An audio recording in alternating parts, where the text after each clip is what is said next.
ಬೆಳಗಾವಿಯಲ್ಲಿ ಇವತ್ತು ಅದ್ಧೂರಿಯಾಗಿ ಬೆಳಗಾವಿ ಉತ್ಸವ ನಡೀತಾ ಇದೆ. ಕನ್ನಡದ ಬಾವುಟಗಳು ರಾರಾಜಿಸ್ತಾ ಇದ್ದಾವೆ. ಕನ್ನಡದ ನಟರು, ಎಲ್ಲ ನಟರು ಬೆಳಗಾವಿಗೆ ಬಂದಿದ್ದಾರೆ. ಖುಷಿಯಾಗುತ್ತೆ. ಒಂದು ಕಡೆ ನಮ್ಮ ಜಿಲ್ಲಾಧಿಕಾರಿಗಳ ಮೇಲೆ ಲೋಕಸಭಾ ಸ್ಪೀಕರ್ಗೆ ದೂರನ್ನು ಕೊಡುವಂಥ ಕೆಲಸ ಕಿಡಿಗೇಡಿಗಳು ಮಾಡ್ತಾ ಇದ್ದಾರೆ.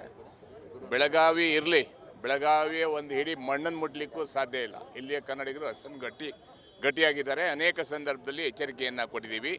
ಇಡೀ ಕನ್ನಡಿಗರು ಮತ್ತು ಕನ್ನಡ ಚಿತ್ರರಂಗ, ಕನ್ನಡದ ಸಾಹಿತಿಗಳು, ಕರ್ನಾಟಕದ ಅಧಿಕಾರಿಗಳು ಗಟ್ಟಿಯಾಗಿ ನಿಂತಿದ್ದಾರೆ. ನಾವು ಯಾರಿಗೂ ಬರಬೇಡಿ ಅಂತ ಹೇಳಲ್ಲ. ಒಕ್ಕೂಟದ ವ್ಯವಸ್ಥೆಯಲ್ಲಿ ಎಲ್ಲರಿಗೂ ಬರಲಿಕ್ಕೆ ಅವಕಾಶ ಇದೆ. ಇಂಥ ಸಂದರ್ಭದಲ್ಲಿ ಒಬ್ಬ ಲೋಕಸಭಾ ಸದಸ್ಯ ಇಲ್ಲಿ ಕನ್ನಡಿಗರ ನಡುವೆ ದ್ವೇಷವನ್ನು ಬಿತ್ತಲಿಕ್ಕೆ ಬರ್ತೀನಂದರೆ ಅದನ್ನು ನಮ್ಮ ಡಿ ಸಿ ಅವರು ಒಳ್ಳೆ ಕೆಲಸ ಮಾಡಿದ್ದಾರೆ. ಅಭಿನಂದನೆಗಳನ್ನು ಹೇಳ್ತೀನಿ.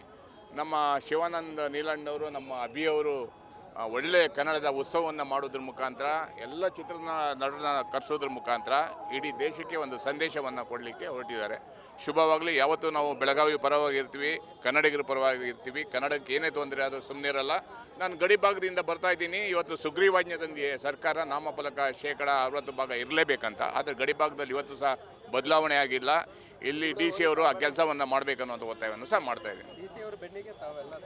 ಖಂಡಿತವಾಗಲೂ ಡಿ ಸಿ ಅವರ ಬೆನ್ನಿಗೆ ಇಡೀ ಸರ್ಕಾರ, ವಿರೋಧ ಪಕ್ಷ, ಕನ್ನಡಿಗರು, ಕನ್ನಡದ ನಟರು, ಕನ್ನಡ ಹೋರಾಟಗಾರರು ಗಟ್ಟಿಯಾಗಿದ್ದೀವಿ.